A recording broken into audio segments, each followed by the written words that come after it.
విజయవాడ మాజీ ఎంపీ కేసినేని నాని తన పార్టీ అయిన వైఎస్ఆర్సీపీ పార్టీని ఇప్పుడు ఇరకాటంలో పెట్టబోతున్నారు. ఒక రకంగా చెప్పాలంటే ఇబ్బందుల్లోకి నెట్టుతున్నారు. ఇంకొక రకంగా చెప్పాలంటే ప్రజల్లో ఉన్న విశ్వాసం కూడా కూలిపోయే విధంగా ఆయన వ్యవహార శైలి కనబడుతుంది. ఎందుకు అనంటే ఇక్కడ ముఖ్యంగా కేసినేని నాని విజయవాడ మాజీ ఎంపీ 2 సార్లు ఎంపీగా పనిచేయడం జరిగింది. అయితే ఇప్పుడు తనకి తన తమ్ముడికి ఉన్న ఏదైతే కొంత విభేదాలు ఏవైతే ఉన్నాయో 2024 ఎన్నికల్లో తన తమ్ముడి మీద కేసినేని నాని ఓడిపోయిన తర్వాత కొద్ది రోజులు సైలెంట్ గా ఉన్నారు. తర్వాత వైఎస్ఆర్సీపీ పార్టీకి కూడా దూరం అవ్వడం జరిగింది. పార్టీకి రాజీనామా చేస్తానని చెప్పి తెలియచేయడం జరిగింది.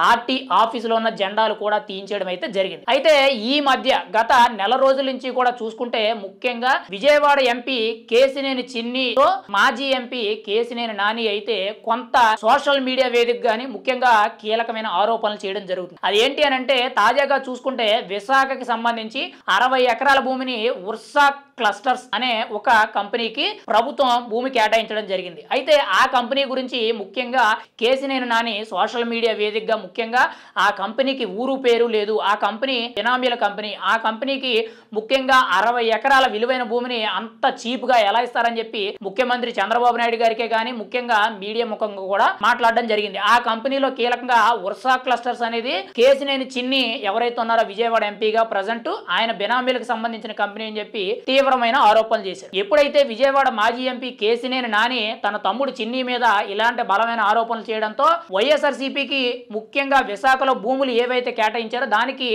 ఆరోపించడానికి ముఖ్యంగా ప్రభుత్వాన్ని ఇరకాటంలో పెట్టడానికి ఒక మంచి ఆయుధం దొరికింది అనుకున్నారు. కానీ అంతలోనే అంటే విజయవాడ మాజీ ఎంపీ కేసినేని నాని తన తమ్ముడు చిన్ని ప్రజెంట్ ఎంపీ మీద ఇంకొక బలమైన ఆరోపణ చేశారు. అదేంటి అనంటే ముఖ్యంగా గత నెల రోజుల నుంచి కూడా మనం ఏపీలో జరిగిన లిక్కర్ స్కామ్ గురించి రకరకాల న్యూస్లు అనేవి వినడం జరుగుతుంది. అయితే తాజాగా చూసుకుంటే ఏపీ లిక్కర్ స్కామ్ కి సంబంధించి ఏవనగా ఉన్న రాజ్ కసిరెడ్డితో విజయవాడ ఎంపీ చిన్ని ఎవరైతే ఉన్నారో ఆయనకి ఈయనకి కూడా వ్యాపార లావాదేవీలు ఉన్నాయి. వీళ్ళిద్దరూ కూడా కుమ్మక్కు, వీళ్ళిద్దరూ కూడా ఈ లిక్కర్ స్కామ్ లో ముఖ్యంగా ఈ విజయవాడ ఎంపీ కేసినేని చిన్ని ఎవరైతే ఉన్నారో ఈయన కూడా ఆయనతో భాగస్వామి అని చెప్పి కొన్ని ఆరోపణలు చేయడం జరిగింది. అయితే ఈ వ్యాఖ్యలు ఏవైతే ఉన్నాయో ఈ వ్యాఖ్యలు చేసిన తర్వాత ఆయన ముఖ్యంగా చంద్రబాబు నాయుడు గారు లేఖ రాశారు. ఇటువైపు ఈడీ కూడా ఈ లిక్కర్ స్కామ్ ని చాలా పూర్తి స్థాయిలో దర్యాప్తు చేయించాలని చెప్పి తన తమ్ముడితో ఉన్న విభేదాల కారణంగా ఇటువంటి వ్యాఖ్యలు చేయడం జరుగుతుంది. ఇటువైపు ఈడీకి ఇటువైపు చంద్రబాబు నాయుడు గారికి ఇద్దరికి కూడా లేఖలు రాయడం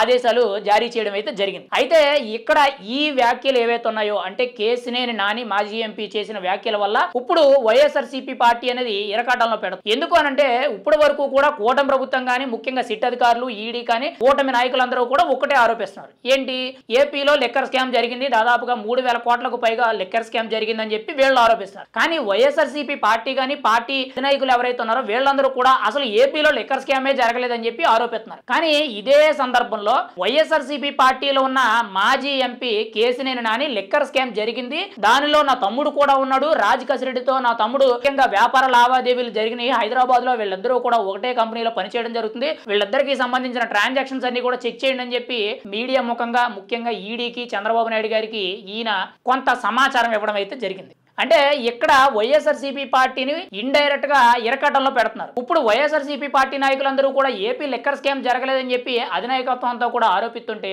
ఇటువైపు కేసినేని చిన్ని అంతా కూడా లిక్కర్ స్కామ్ జరిగింది, దాన్ని పూర్తి స్థాయిలో విచారించండి అని చెప్పి తన తమ్ముడితో ఉన్న విభేదాల కారణంగా కొన్ని బలమైన ఆరోపణలు చేయడం జరుగుతుంది. ఏది ఏమైనా సరే ఇప్పుడు వైఎస్ఆర్సీపీ పార్టీకి పెద్ద తలనొప్పి వచ్చింది. ఇప్పుడు ఏపీ ప్రజలను నమ్మించాలన్నా కూటమి ప్రజలు నమ్మించాలన్నా సిట్ అధికారులే గవర్నమెంట్ అధికారులే నమ్మించాలంటే ఇక్కడ వీళ్ళ వల్ల కావడం లేదు. ఇటువంటి పరిస్థితుల్లో కేసినేని నాని చేసిన వ్యాఖ్యలతో ఇక్కడ ముఖ్యంగా ఏపీలో లిక్కర్ స్కామ్ జరిగిందని చెప్పి ప్రతి ఒక్కరు కూడా ఆరోపించడం జరుగుతుంది, నమ్మడం అయితే జరుగుతుంది. కొద్ది రోజుల్లోనే అరెస్టులు కూడా రావడం అయితే జరుగుతుంది. ఏది ఏమైనా సరే ఇండైరెక్ట్ గా కేసినేని నాని మాజీ ఎంపీ వైఎస్ఆర్సీపీ పార్టీని ఇరకాటంలో పెడుతున్నారు. కనీసం వాళ్ళు కేసినేని నానికి చెప్పలేకపోతున్నారు, ఉండలేకపోతున్నారు. ఇటువైపు ముఖ్యంగా చూసుకుంటే ఏపీ లిక్కర్ స్కామ్ దర్యాప్తు అనేది ఇప్పటికే కూడా ఈడీ చేతిలోకి వెళ్ళడం ఇంకా కీలకంగా బాగా లోతుగా వెళ్ళడం జరుగుతుంది. కొద్ది రోజుల్లోనే అరెస్ట్ కావడం కూడా జరుగుతుంది అన్నట్టు సమాచారం. ఫైనల్ గా చూసుకుంటే కేసినేని నాని ప్రవర్తన వల్ల ఆయన మాట తీరు వల్ల ఇప్పుడు వైఎస్ఆర్సీపీ పార్టీ అనేది ఇరకాటంలో పడ్డది. ఇప్పుడు ఏపీ లిక్కర్ స్కామ్ లో ఖచ్చితంగా అరెస్టులు జరిగాయి, వాళ్ళు జైలుకు వెళ్ళారనంటే